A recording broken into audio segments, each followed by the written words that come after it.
Apa kabar Bapak Ibu guru? Semoga kita selalu dalam keadaan sehat walafiat. Pada video YouTube kali ini, saya ingin berbagi tentang bagaimana cara membuat kisi-kisi yang sesuai dengan juknis tingkat satuan pendidikan. Nah, sebagai seorang guru, tentunya hal ini sudah menjadi kegiatan rutin kita ketika kita akan mengadakan ujian di sekolah atau mengadakan tes. Nah, dengan adanya kisi-kisi ini akan memudahkan guru dalam membuat soal atau merakit soal dan tentunya akan memudahkan siswa dalam menjawab dan memahami soal tersebut. Baiklah Bapak Ibu guru, di sini ada langkah-langkah penyusunan kisi-kisi. Pertama adalah penyusunan kisi-kisi dan item, kemudian yang kedua adalah penulisan soal, yang ketiga adalah analisis butir secara kualitatif, yang keempat adalah perakitan soal, yang kelima adalah finalisasi.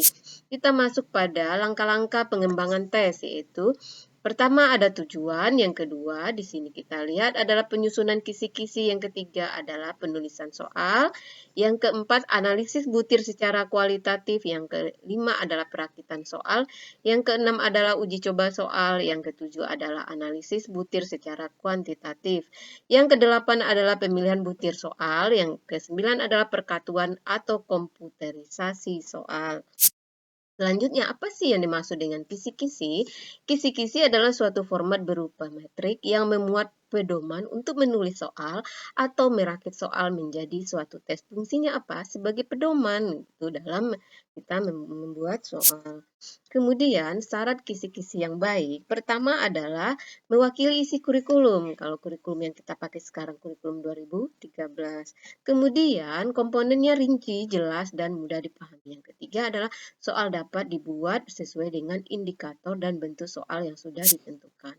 Kemudian komponen kisi-kisi apa saja? Nah, kita lihat di layar sini bahwa komponen kisi-kisi ada dua, yaitu jenis sekolah atau jenjang sekolah, ada program, kemudian bidang studi, mata pelajaran, tahun ajaran, kurikulum yang dipakai, jumlah soal, dan bentuk soal. Nah, ini adalah komponen kisi-kisi. Kemudian kedua adalah kelompok metrik, yaitu ada KD, kemudian materi apa yang akan kita ujikan, kemudian indikator apa, kemudian masuk pada nomor soal. Langkah-langkah penyusunan kisi-kisi seperti yang tadi kita sudah lihat, yaitu pertama adalah KD. KD yang pertama adalah KD, kemudian materi, yang kedua adalah indikator dan soal. Di sini kita lihat di bawah ini adalah kriteria pemilihan soal yang esensial. Pertama, harus urgen, artinya soal itu sesuai atau mutlak dikuasai oleh siswa. Yang kedua, kontinuitas, artinya lanjutan dari materi sebelumnya. Yang ketiga adalah relevansi, artinya materi itu berhubungan dengan mata pelajaran lain. Yang keempat adalah keterpakaian, artinya materi memiliki nilai terapan tinggi. Nah, sekarang kita masuk pada pengertian indikator. Apa sih indikator itu? Nah, indikator adalah ciri kemampuan yang akan kita ukur terhadap siswa kita. Nah, penulisan indikator ini penting supaya apa? Dapat mengungkap kemampuan apa yang hendak kita ukur. Kemudian, kriteria indikator yang baik itu seperti apa? Memuat standar kompetensi lulusan atau KD yang hendak kita ukur. Yang kemudian, memuat kata-kata kerja operasional yang dapat diukur. Yang ketiga adalah berkaitan erat dengan materi atau KD yang kita ujikan. Kemudian yang keempat adalah dapat dibuat soal dengan bentuk soal yang berupa ya esai, pilihan ganda, atau bentuk soal lainnya. Nah, di bawah ini akan saya beri contoh tentang kisi-kisi penulisan soal pada tingkat SD. Di sini kita lihat yaitu pada kisi-kisi penulisan soal, kita lihat di sini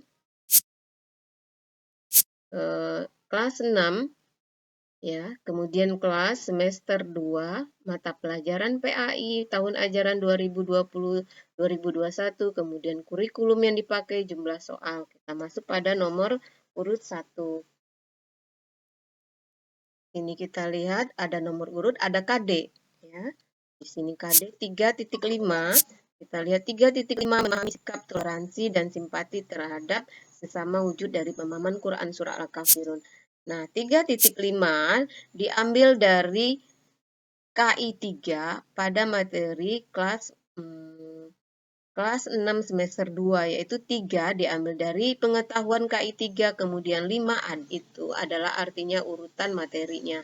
Kemudian materi toleransi yang selanjutnya adalah level kognitif. Artinya level kognitif itu adalah kita lihat dari KKO, diambil dari KKO, rumusan KKO yang sudah ada.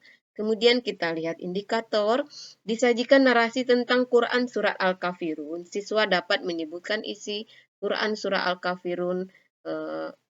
Nah, kata-kata KKO-nya adalah menyebutkan. Nah, kita lihat pada rumusan kata KKO menyebutkan itu ada pada level kognitif 2 C2. Nah, nomor soal berarti nomor 1 di sini, kemudian bentuk soal adalah pilihan ganda.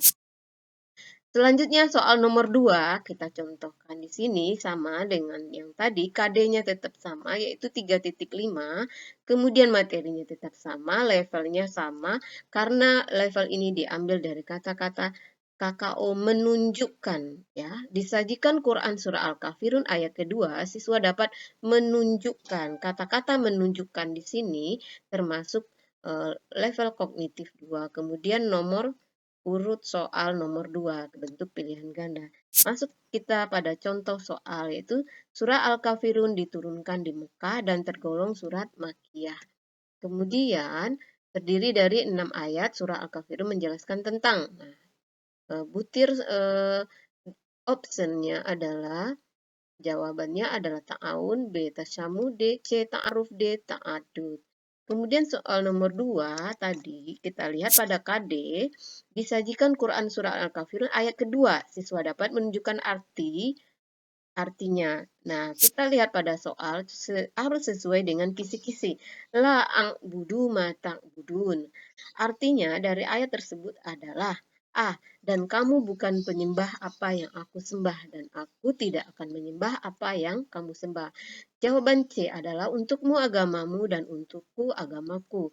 Dan D, katakanlah Muhammad, wahai orang-orang kafir.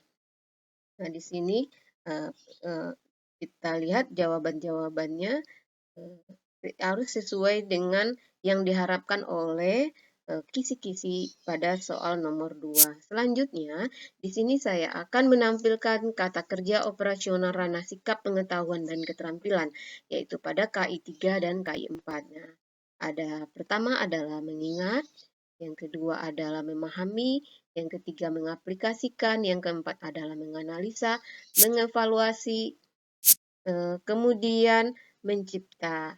Nah, kata-kata yang ada di KKO ini, kata kerja operasional yang ada pada indikator, kita lihat di sini persamaannya, kemudian kita tuangkan pada, kita kembali ke kisi-kisi, kita tuangkan pada indikator atau level kognitif yang ada di sini. Kita tuangkan ke level kognitif, lembar level kognitif 2. Begitu Bapak Ibu, terima kasih. Semoga bermanfaat buat kita semua.